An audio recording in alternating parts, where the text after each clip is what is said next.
All the questions that need to be answered as the 53-man deadline approaches. Nick Casario, D'Amico Ryans, they got a lot to think about, but do they really? Let's go in the locker room. Yes, let's get it. Hey, locker room. Yeah, we in the locker room. Texas talk. Yeah, you know what we about to do. Localize every angle's what we really do. We the source. All right, the preseason's finally over. The fun stuff begins now. The roster needs to be set by Tuesday. It is the locker room presented by BetUS. Get 125% bonus back on your first three deposits up to $2,000, courtesy of my friends at BetUS. And the Texans are going to have to make some bets. They're going to have to figure out what they want to do with this roster. We've seen a lot happened in the preseason. In past years, it seems like the decision was perhaps a little bit more difficult, or should I say the decisions seems pretty cut and dry, but there are things to think about at each position, which is what I'll be sure to get into here. Be sure to swarm the like button. Be sure to subscribe. Be sure to like. Be sure to ride along for the best Texans coverage in the game. We'll get to perhaps another wager that I will make it courtesy of BetUS in a second, but I do think we need to start with the quarterbacks. And the one question here is, what's next for Case Keenum? I've seen 53-man roster projections that have three quarterbacks. I've seen some that have two. I understand the value of Case Keenum and the extra coach and all that type of stuff. And I think eventually Case Keenum ends up being a coach in the NFL, perhaps here, but I don't know that it's necessary to use a roster spot for Case Keenum at this point. And I don't know how many teams are going to be foaming at the mouth to bring in Case Keenum at this point. I think you can end up putting Case Keenum on the practice squad. Davis Mills is by far your second best quarterback. I don't even think that's close. I think that case could have been made last year.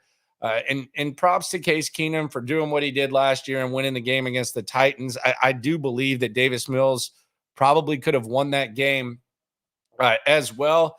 But at this point, with all the decisions that need to be made, with all the tough decisions that need to be made, and trying to keep guys around, and some of the names that we'll be mentioning tomorrow when we put out the 53-man roster, the locker room 53-man roster, I just don't think it's necessary to keep three quarterbacks. But we'll see what they think. We know they value Case Keenum.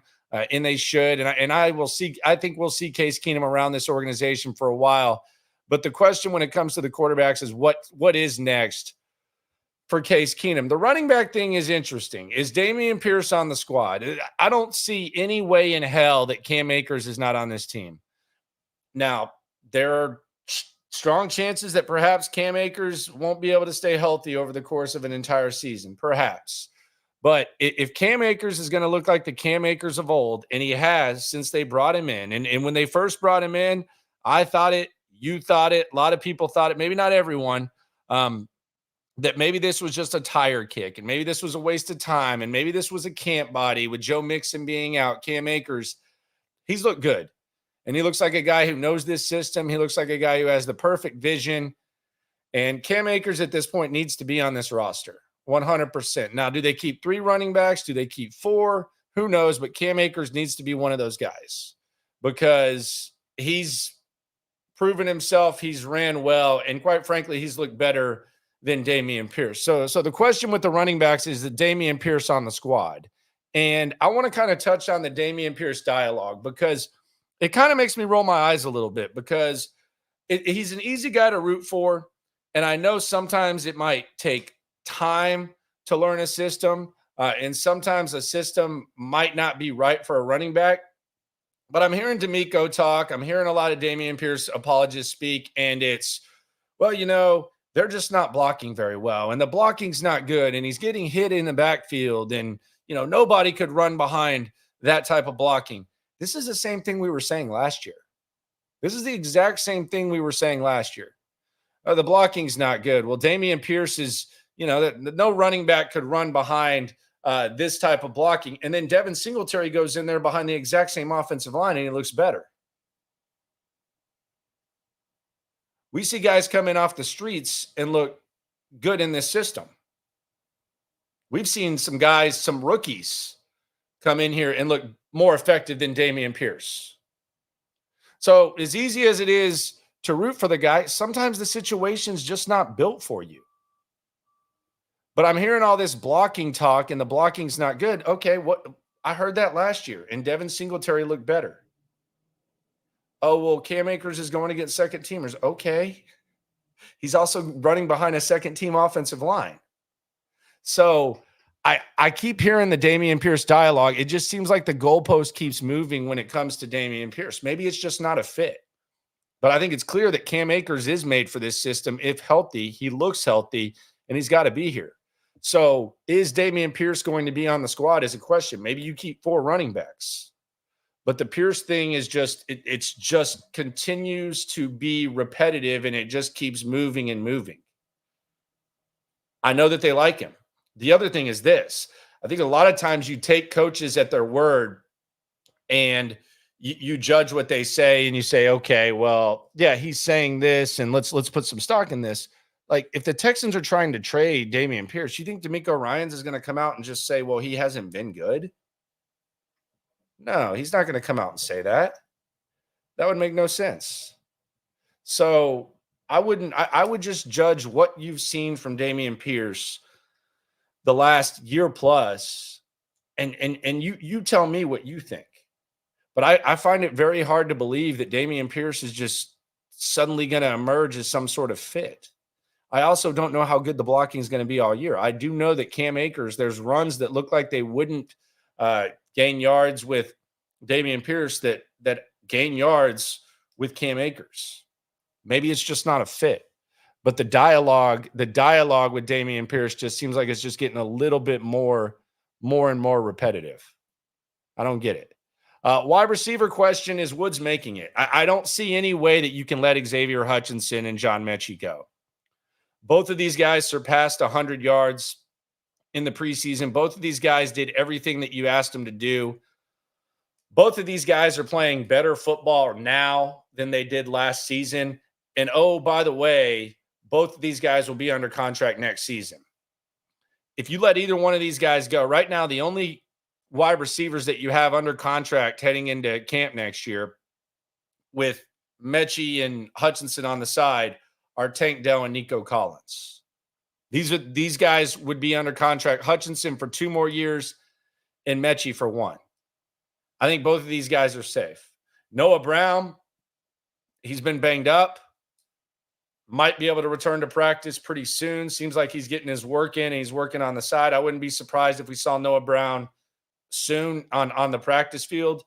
They don't do what they did last year without Noah Brown. It's unfortunate that he hadn't been able to stay on the field, and we're kind of seeing that this year following off of the year that he had last year where he missed a lot of time. But I think Noah Brown is safe. Is Robert Woods going to be on this squad? I know they like him. I know that he was a good leader last year. I know they call him Pops. A lot of people were surprised that he was even here. And maybe they brought him back as a safety net in case they didn't see progression from Mechie and from Xavier Hutchinson. But John Mechie did what D'Amico Ryans called upon him to do. He said, I need to see it in a game. John Mechie, since then, he's performed in multiple games, including the one in which he had 6 catches and a touchdown. We know he's safe. We've seen him play in more special teams. Xavier Hutchinson, very consistent throughout camp. Very, very consistent. And I think Xavier Hutchinson, if he continues to get better each year, you could see him developing into a type of receiver like Noah Brown. I don't think that's too far-fetched to say. Is he as good as Noah Brown right now? Probably not. And Noah Brown is battle-tested and a little bit more of a vet. I think the question comes down to Robert Woods. Is Robert Woods making this squad? Because I don't see any chance in hell that you can do without Xavier Hutchinson and John Mechie. I think you need to keep those guys around. So that's the wide receiver situation. We'll do the 53-man roster on Monday. Texans got to do theirs on Tuesday. Also anticipate that Nick Caserio right now, like his hardest work is not sitting around and having these discussions. I think he has a pretty good idea. I think his hardest work right now is trying to be proactive and decide, okay, do I like the back end of this offensive line? Do I like the back end of this defensive line? Do I like the back end of these cornerbacks? Maybe trying to make some moves, trying to figure out one man's trash is another man's treasure. maybe trying to figure out, work other teams and figure out what their situation is so that maybe he can add some depth here. Because I do think in those previously 3 mentioned spots, O-line, D-line, cornerback, and maybe even linebacker, I think the Texans need to be relatively active to solidify depth. I know the other day on McAfee, I think Caserio said that they only had like a handful of decisions that were made and everything else was kind of set in stone. So I think that's really what Caserio is doing. Tight end position questions, none. You know who your 3 tight ends are. This is not a mystery. This is set in stone. There's going to be no surprises here. You're going to have Dalton Schultz. You're going to have Brevin Jordan. You're going to have Cade Stover. End of discussion. Fullback, are you keeping a fullback? You can play Andrew Beck at tight end as well. Do they really feel like they need a fullback, or do they feel comfortable enough to where these guys can block out of the backfield? That's something to figure out. Andrew Beck hasn't been healthy all camp. Does Andrew Beck start out on IR? When I do my 53-man, I'm not going to try to predict IR. I'm just going to take the 53 best. If they figure out the IR situation, then they can do so and adjust accordingly. But will they keep a fullback, tight end on lock? Most certain position there is tight end. Offensive line, who are the back end guys? Who are the guys that you want to keep around? We know who the starting 5 is. We know Blake Fisher's going to be here. We think that Patterson's going to be here. Kendrick Green, probably. And then which tackles do you like? Do you like Broker? Do you like Cam Irving? Are you going to keep Cam Irving around? He's got a lot of versatility that you kind of like in your 9th or 10th offensive lineman. We've seen him getting some reps. What are you going to do there? The back end, the top 6, top 7 set, maybe even the top 8. You feel pretty good at offensive line, or as good as you possibly could feel. D-line, same question as the offensive line. Back end guys. Danico Autry is going to start out suspended. So you put him to the side. You know who your starting ends are. Will Anderson and Daniil Hunter. You're elite there. Interior D-line should be interesting. You know you're going to have Fatukasi. You know you're going to have Mario Edwards.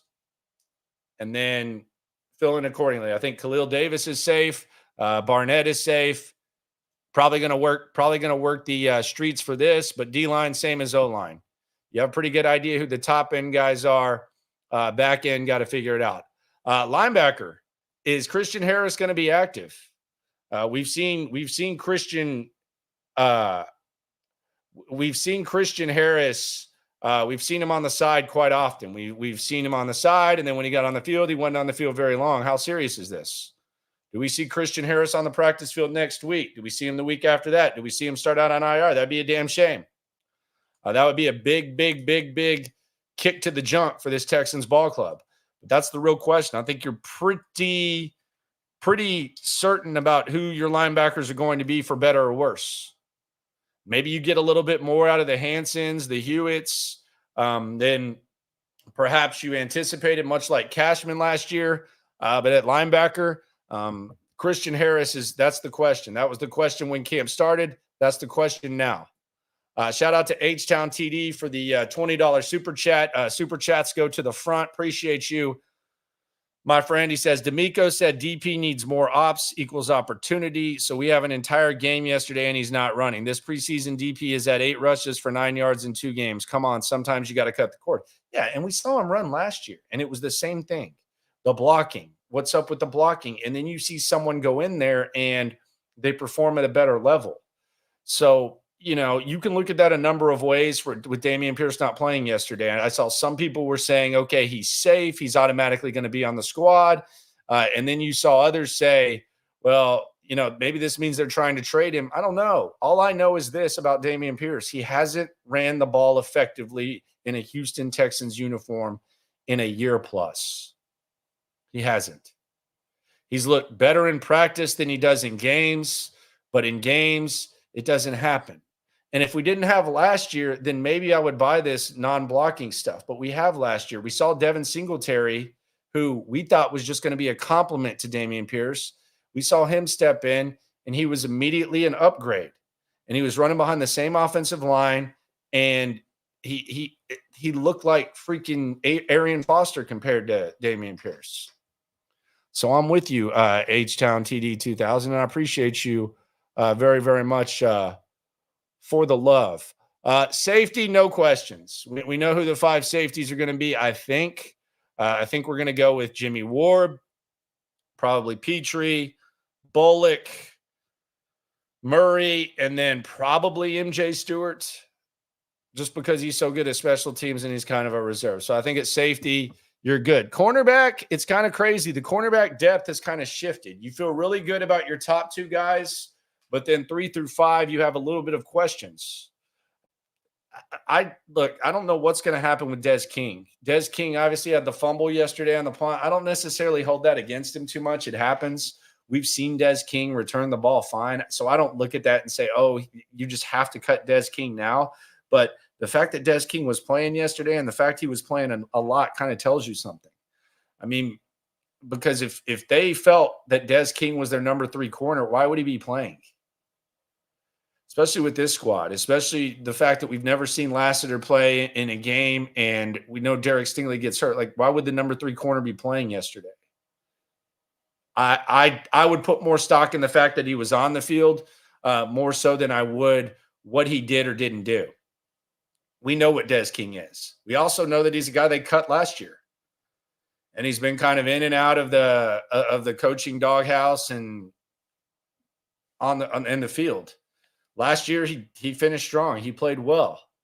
But Des King, is he on this roster? I don't know. I think the cornerback situation, we saw them kick the tires on 2 top 10 picks, quote, busts, who'd already been on multiple teams. Okuda's been banged up. He looked like he was a lock to be CB3. And then we saw Henderson. Henderson didn't really do much to produce a lot of optimism. Cornerback situation's interesting. Miles Bryant, do they like him? Ford, I don't think Ford's going to be on the squad. So the cornerback situation, fortunately you have really, really good guys on the edge, but the cornerback situation is, I don't want to say scary, but it's a little bit concerning. 3 down, which I don't know that you ever feel great about your 4th corner, but that's where they're at. Special teams, none. You're good. Fairbairn, he's here. Townsend, he's here. John Weeks, he'll probably be here in 40 years. So you're good there. Again, the 53-man must be set by Tuesday. So we'll get some news. We'll probably get some cuts in the next couple of days. We might get some other moves. Who knows? This is where Caserio and D'Amico got to be creative and figure something out.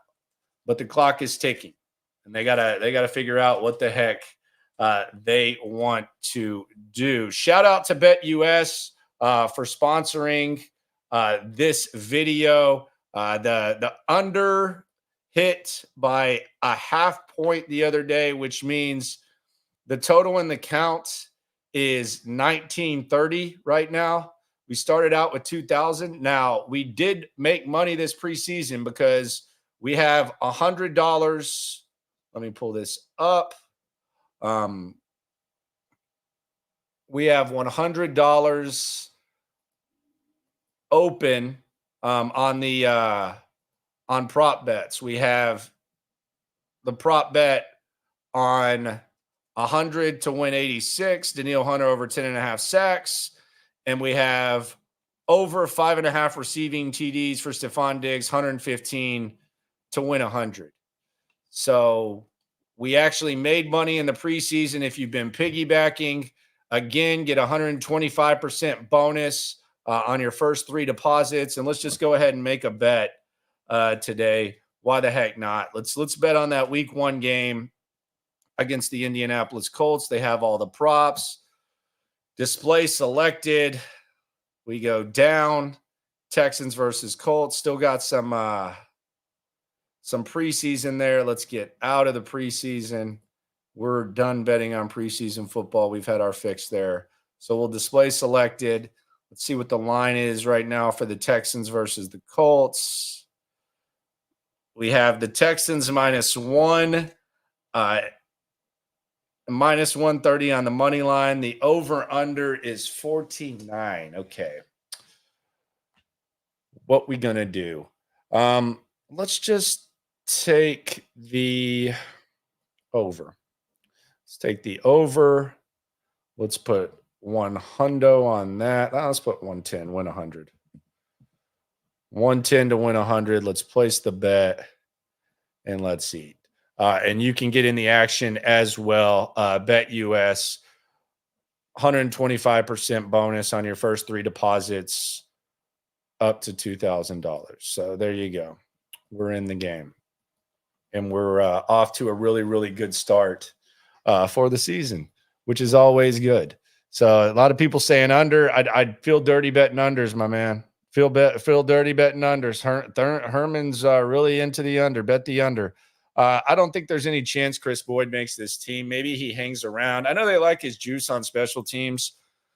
I just don't think he plays good enough at corner. But, I mean, that energy is kind of contagious. If no one picks him up, maybe you can keep him around somehow. But on the 53, I don't think so. For sure. Yeah. Would Damian be RB1 in Dallas? I don't know if he's better than Zeke right now or not. I don't know. Maybe. Zeke's definitely a better pass blocker. The line Singletary had last year was even worse. Talking about the Dameon Pierce thing. Yeah. Primetime says kind of off topic. Hey, if you're going to go off topic, got to put you in timeout. I'm putting my man Primetime in timeout. It's off topic. Why are you asking it, man? Woods is done in Houston. If they do keep Woods, that mean Mechie's gone. Nah, he's good. Shout out to Patty. Mechie's back. I agree. Will 51 play versus the Colts? I think so. Will Anderson's been ramping up his process. He was getting some intense work in the other day at the practice. Colts 31, Texans 31, Colts 21. That would be a over. So that would be good for me. Shout out to Armchair. Shout out to Coochie Main. Shout out to Ja'Cory Davis. He says stiffest in the game. Don't know what the hell that means, but we'll take whatever we can get. Who would be the surprise cut and not cut player? We'll do that tomorrow when we do the 53. I do have a 53. I wouldn't trade Davis Mills. No, I think he's a good insurance policy. I think he's the best backup on the squad. So, yeah, no, thank you to trading Davis Mills. Not really there. I don't think there's any chance that Pierce makes it and Akers doesn't. I think there's a chance they both make it and they keep 4 running backs, but I don't think they'd feel comfortable keeping Pierce and getting rid of Akers. I think that would be a really weird decision by them. Really, really weird decision by them. So, no, I don't think you'll have serious questions, but who knows? Stranger things have definitely happened for sure. 53-man roster tomorrow. Practice is going to pick up. We're on the final stretch toward the fun stuff, toward the real stuff. This has been good. No days off. We've gone 365 the 2 years that we've done this. I think we got over 1,000 videos. The 1-year anniversary is approaching. I think we're like 2 weeks away. But no days off, no time off, no nothing.